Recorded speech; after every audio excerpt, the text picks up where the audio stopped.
What's up, fellas? We're back for another episode. FPL is live. So today we're gonna just cover the press conference, so you know who to count on for this game week 3, who's in, who's out, and also we're gonna go through my team. And I already made one transfer. Spoiler alert: I went for Bruno. So we'll see how that's gonna work out. Hopefully, he's not gonna miss another penalty. But okay, we'll start with the team news with Arsenal. As we know, Saka is out for a few weeks.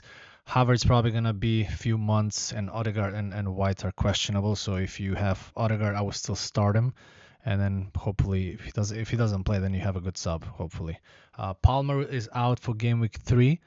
That is confirmed, and he's out of the England squad. But I think he's gonna be back in like a few weeks, probably 2-3 weeks. So if you're not planning on wild carding, I would keep him. But since I'm gonna be wildcarding in 4 most likely, or 5, then I took him out for Bruno. So that was my initial plan once I heard that he might be out. And then for Liverpool, we have Bradley fit to play. He trained all week, and I expect him to start at right back since Frimpong is injured. McAllister is back as well. That's a big boost for Liverpool going into the Arsenal game. Ait Nouri is available. That's what Pep said.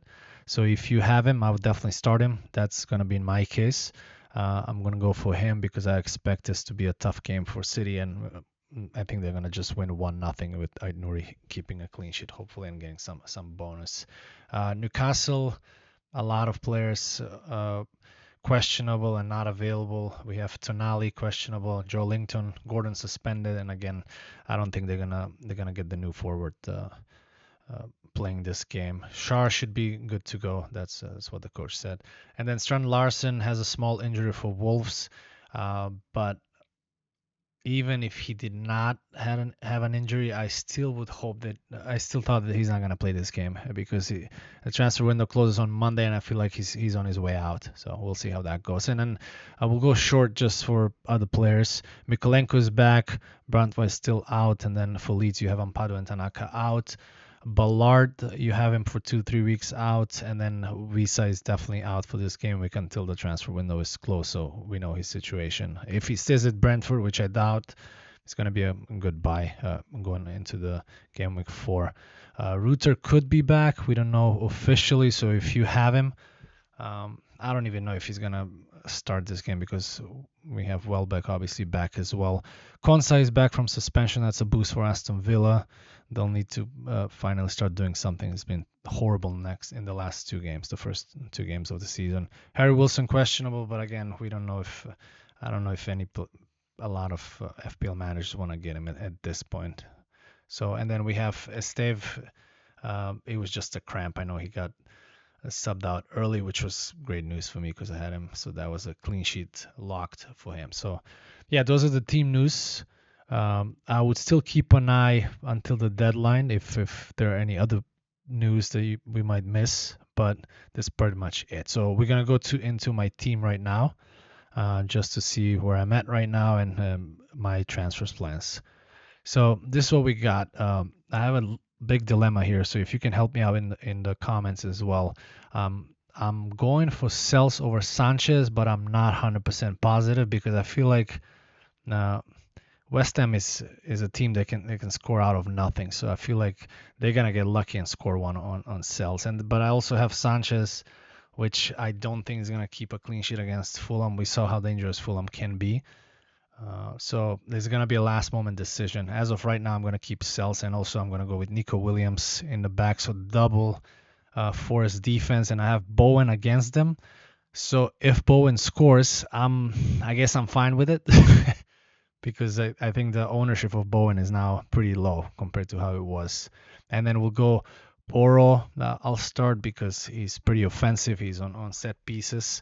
I'm not going to go double Spurs defense. I'm going to leave out Van de Ven on the bench because once we heard the news that Ait Nouri is fit to play, I'm going to start Ait Nouri over him. And then I'm also going to have Cucurella. He's pretty offensive. If he keeps a clean sheet, that's going to be great. But if he's good for DEFCON as well. He's good for assists, for goals. Anything can happen with Cucurella. So I'm happy to have him in my team. Now, the one transfer that I did was going Bruno for Palmer, only because I'm going to be wildcarding in 4. over the international break, and yeah, so there's no need for me to keep Palmer with this one. I'm gonna leave him out even on my wild card, even if he's back for 4. I'm gonna wait for him until he starts playing the way he should be, the way we know him, and then I'm gonna go double Liverpool here, even though my prediction is that Arsenal is gonna beat Liverpool away and gonna make a statement for the champions. But uh, again, not happy with Wirtz again at all. But I can see him scoring a goal in this game because this is a big game at Anfield. Uh, yeah, if any game, this might be the game for Wirtz to kind of bounce back from the 2 bad game weeks that he had. And then Gakpo, I'm gonna keep Gakpo because um, I would not go Reinders against Brighton away. Gakpo can still also score. So I'm predicting 2-1 win for Arsenal. So if any of those two, Wirtz or Gakpo, can score that 1 goal for Liverpool, I'll be happy with that. And then again, Bruno's gonna be my captain. Only because Bruno is not a quitter. I know that he's gonna come back stronger because of the loss on Wednesday. We saw how he consoled Mbuemo, how even after that kind of loss, he was still like going with his teammates pretty much to going forward. So yeah, I'm definitely gonna captain Bruno Fernandes in this game, unless I do a last minute transfer for -4 and I get Wood, but I just don't like Wood at all personally. But he always punishes me, so we'll see. Well, keep an eye on that one. It's gonna be a last moment decision. As of right now, Bruno's gonna be my captain, and Kudus, I'm not taking this guy out of my team. As I mentioned before game week 1, I knew that he's going to be super motivated first home game, and now this is going to be the second home game. He's so confident on the ball. They cannot take the ball away from him. And yeah, he's about to score his first goal, and I think that's going to happen this game week against Bournemouth. And then up top, I'm going to have Ollie Watkins, who's been terrible in the first 2 games. But again, that's another player that does not need much to score a goal or even a lucky goal, any goal for him pretty much. So, and I'll have Jared Bowen because I don't want to do a -4 right now for him.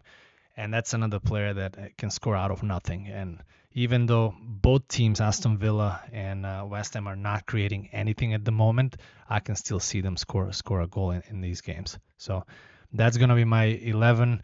On the bench, I have Peru, which, again, it's tough leaving him on the bench because I feel like that game's going to have goals, Leeds and Newcastle, and Peru might even score his first goal of the season. So hopefully it's not going to cost me because that is a big differential to have. If Peru gets like a double-digit haul, that's going to be huge for my ranking. And then I'll leave out Reinders on the bench.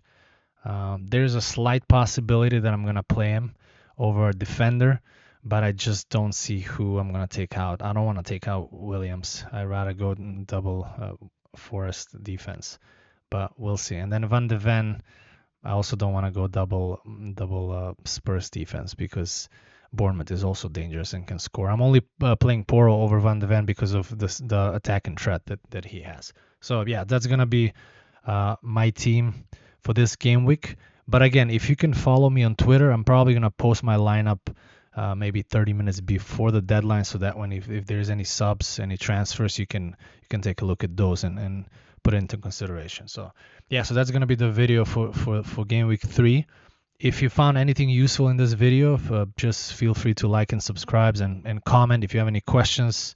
There's not too many people on this channel yet, so I would literally answer any question that's on there. So, and I will see you.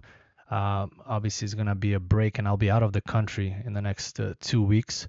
But I'll post. I'm gonna post a video next week before I leave, or schedule one with my wildcard first draft for game week 4. So, and then we're gonna go from there. So, stay in touch, and then I'll see you guys soon on the next one.